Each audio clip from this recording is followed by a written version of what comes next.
Assalamualaikum warahmatullahi wabarakatuh. Selamat pagi anak-anak. Kali ini kita akan melanjutkan praktek kita penyimpanan arsip menggunakan sistem masalah ya, atau disebut juga dengan sistem subjek.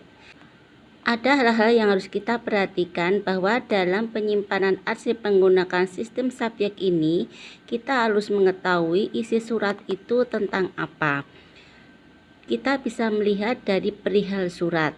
Kalau surat itu tidak ada perihalnya, maka kita harus membaca surat itu secara keseluruhan, baru kita akan mengetahui surat itu masalahnya apa. Baik anak-anak, sekarang kalian perhatikan cara menyimpan arsip menggunakan sistem masalah dengan baik ya. Silakan kalian perhatikan video berikutnya. Selalu ibu ingatkan, ada hal-hal yang harus diperhatikan kalau kita akan menyimpan surat. Yang pertama adalah kita harus tahu dulu itu surat masuk ataukah surat keluar. Surat masuk ditandai dengan kop surat itu berasal dari perusahaan lain ataupun nama orang lain yang tertuju kepada perusahaan kita. Kalau surat keluar itu adalah kita bisa melihatnya dari kop suratnya itu adalah kop perusahaan kita, ditujukan kepada orang lain atau kepada perusahaan lain. Yang kedua, untuk surat pertama diberi angka 0, surat kedua diberi angka 1, surat ketiga diberi angka 2, dan seterusnya. Kemudian nanti dalam penyusunan arsip itu kita urutkan sesuai dengan urutan tanggal. Ini adalah contoh daftar klasifikasi masalah. Jadi nanti kita menyimpan arsipnya itu, membuat kode suratnya itu atau kode arsipnya itu dengan disingkat seperti ini ya. Contoh keuangan disingkat KU dengan menggunakan huruf kapital semua. Kemudian kepegawaian KP, perekonomian PE, pesanan PS, surat dinas SD, penawaran PN, pengiriman PM, dan seterusnya. Kalau daftar klasifikasi masalah seperti ini menunjukkan bahwa organisasi atau perusahaan itu belum dalam skala yang besar. Jadi ini masih sifatnya sederhana. Ini contoh daftar klasifikasi yang lebih rinci lagi ya, yaitu dengan menggunakan rincian-rincian yang akan kita masukkan ke dalam kode arsip tersebut.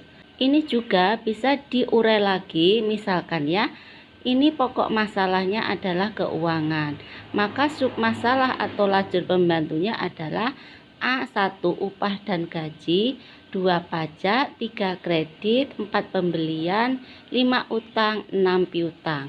Misalnya submasalahnya ini adalah upah dan gaji, maka kita akan membuat sub masalahnya, yaitu 1 upah lembur, gaji bulanan, gaji mingguan, gaji harian, dan sebagainya. Kalau misalnya sub masalahnya ini adalah pajak, maka kita akan membuat sub masalahnya, yaitu pajak tahunan, pajak bulanan, pajak bumi bangunan, pajak pertambahan nilai, pajak barang mewah, dan sebagainya. Ini adalah kode arsip sistem pokok masalah. Ada 2 contoh. Yang paling atas itu 0 garis miring M strip KU titik 5 garis miring 2 garis miring 2020. Yang bawah 0 garis miring M strip KU garis miring Romawi 2 garis miring 2020. Yang atas ini menunjukkan bahwa untuk sub masalahnya dituliskan sekalian di situ. Sedangkan untuk yang bawah ini langsung kepada pokok masalahnya. Untuk yang atas ini biasanya digunakan untuk perusahaan-perusahaan atau kantor-kantor yang sudah mengalami perkembangan yang pesat. Sedangkan untuk yang bawah ini yang tidak menggunakan sub masalahnya, ini digunakan untuk perusahaan-perusahaan yang masih sederhana atau dalam masa perkembangan.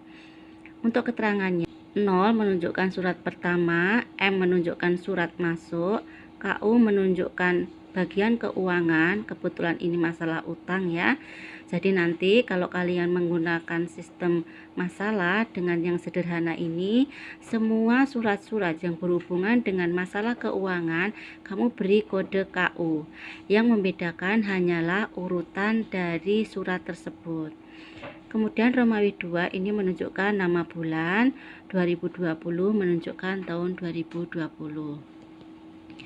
Kalian lihat contoh pembuatan kode arsip berikut. Tanggal 2 Februari nomor suratnya ini kebetulan surat masuk dari PT Sampurna Jaya tentang penawaran. Kemudian kita beri kode, karena ini surat pertama kita beri angka 0 garis miring M ini surat masuk, PN ini adalah singkatan dari penawaran. Ini Romawi 2 tahun 2020. Tanggal 3 Februari ini tidak ada nomor suratnya, ini surat masuk dari Dewa Prasaja perihal lamaran kerja. Lamaran kerja ini masuk ke dalam kepegawaian. Kepegawaian kita singkat KP. Jadi 0 garis miring M surat masuk strip KP ini kepegawaian garis miring Romawi 2 garis miring 2020. Tanggal 10 Februari ini ada nomor suratnya, ini surat keluar.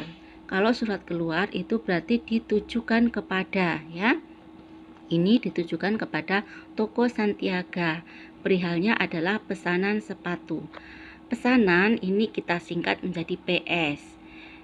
Tadi belum ada surat tentang pesanan kan, makanya ini diberi kode 0 garis miring K surat keluar, kemudian strip pesanan garis miring Romawi 2 garis miring 2020.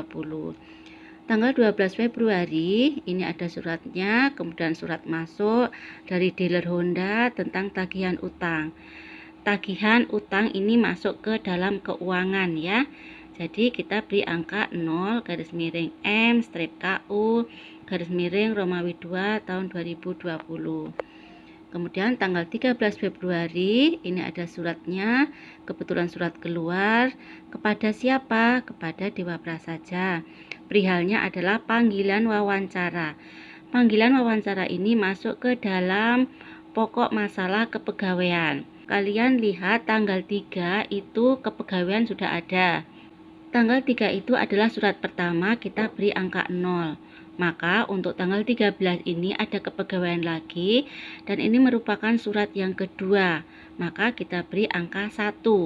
Garis miring K surat keluar strip KP garis miring Romawi 2 garis miring 20. Nanti seandainya ada surat lagi tentang kepegawaian, kita beri angka 2 karena itu menunjukkan surat yang ketiga.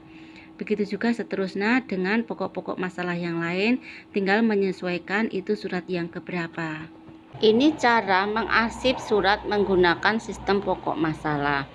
Yang harus kalian ingat bahwa untuk laji ini adalah pokok masalahnya. Kemudian untuk guide-nya ini adalah sub masalahnya, dan untuk foldernya ini adalah sub-sub masalahnya. Sekarang contoh lacinya itu adalah keuangan, ya. Maka sub masalahnya itu adalah upah dan gaji, pajak, kredit, pembelian, utang, piutang dan sebagainya. Kemudian untuk sub-sub masalahnya, ya, ini bisa lebih rinci lagi. Misalnya kalau gaji itu gaji bulanan, gaji mingguan, gaji harian dan seterusnya. Kalau misalkan kredit, ya, maka bisa diurai lagi kredit motor, kredit mobil, kredit TV, kredit peralatan kantor dan sebagainya. Jika laci itu mengenai pokok masalah, maka guide-nya adalah sub masalah dan foldernya adalah nama kegiatan itu. Kemudian jika lacinya itu tahun, maka guide-nya itu adalah masalah-masalah tadi, ya, misalnya keuangan, kepegawaian, perbekalan, perekonomian, pendidikan dan sebagainya. Maka foldernya itu adalah tentang upah, gaji, kredit, pajak dan sebagainya. Ini adalah contoh jika lacinya itu ditulis tahun, ya. Maka guide-nya adalah masalah. Kemudian untuk foldernya adalah aktivitas-aktivitas tadi. Ini ada contoh cara mengarsip surat menggunakan sistem pokok masalah atau sistem subjek, ya. Di sini Ibu akan menjelaskan jika keuangan ini sebagai guide, ya. Dan penyimpanan surat itu antara surat masuk dan surat keluar itu dipisah. Maka cara menyimpannya adalah untuk guide yang biru ini adalah di belakangnya memuat surat-surat masuk. Maka kita berikan kode untuk surat-suratnya sebagai berikut. 0 garis miring M garis miring KU garis miring 2 garis miring 20. Ini artinya surat masuk yang pertama itu diberi kode 0, surat masuk yang kedua diberi angka 1, surat masuk yang ketiga beri angka 2, surat masuk yang keempat diberi angka 3, dan seterusnya. Jadi ini memuat semua surat-surat masuk. Kemudian untuk guide yang berwarna merah atau pink ini ya, ini memuat semua surat-surat keluar tentang keuangan. Kita lihat di sini. Ini kode 0 garis miring K strip KU garis miring Romawi 2 garis miring 20. Ini menunjukkan bahwa ini adalah surat pertama dari surat keluar tentang keuangan pada bulan Februari tahun 2020. Kemudian yang berikutnya ini adalah surat yang kedua, surat keluar tentang keuangan pada bulan Februari tahun 2020 dan seterusnya ya. Jadi kalau penyimpanan seperti ini berarti surat masuk dan surat keluar dipisah. Kalian perhatikan di sini, ini adalah penyimpanan surat dicampur antara surat masuk dan surat keluar. Ini tentang keuangan ya. Kalian perhatikan untuk surat pertama itu kita beri kode 0 garis miring K strip KU garis miring Romawi 2 garis miring 2020. Artinya ini adalah surat pertama, surat keluar tentang keuangan pada bulan Februari tahun 2020. Untuk surat yang kedua kita beri angka 1 garis miring M, ini surat masuk, strip keuangan garis miring 2 garis miring 20. Ini artinya ini surat yang kedua, suratnya masuk tentang keuangan pada bulan Februari tahun 2020. Surat yang ketiga ini surat masuk, surat yang keempat ini adalah surat keluar. Jadi dicampur seperti itu, tetapi nomornya adalah berurutan. Ini ada 5 surat, silahkan kalian buat kode arsipnya menggunakan sistem masalah. Kemudian untuk daftar klasifikasinya sudah Ibu siapkan di sini. Ini sifatnya lebih sederhana ya, karena kalian baru pertama kali praktek. Untuk praktek berikutnya nanti akan Ibu berikan daftar klasifikasi masalah yang lebih rinci lagi. Baik anak-anak, demikian tadi materi yang Ibu sampaikan tentang penyimpanan arsip menggunakan sistem subjek atau pokok masalah. Silakan kalian mempraktekkannya dengan menyimpan surat-surat tersebut ke dalam sistem masalah. Kemudian, jika ada hal-hal yang belum jelas, kalian bisa menanyakan di grup WhatsApp pelajaran kearsipan. Nanti akan kita bahas bersama. Ibu tunggu hasil kerja kalian di classroom ya. Dan Ibu akhiri, assalamualaikum warahmatullahi wabarakatuh. Selamat pagi.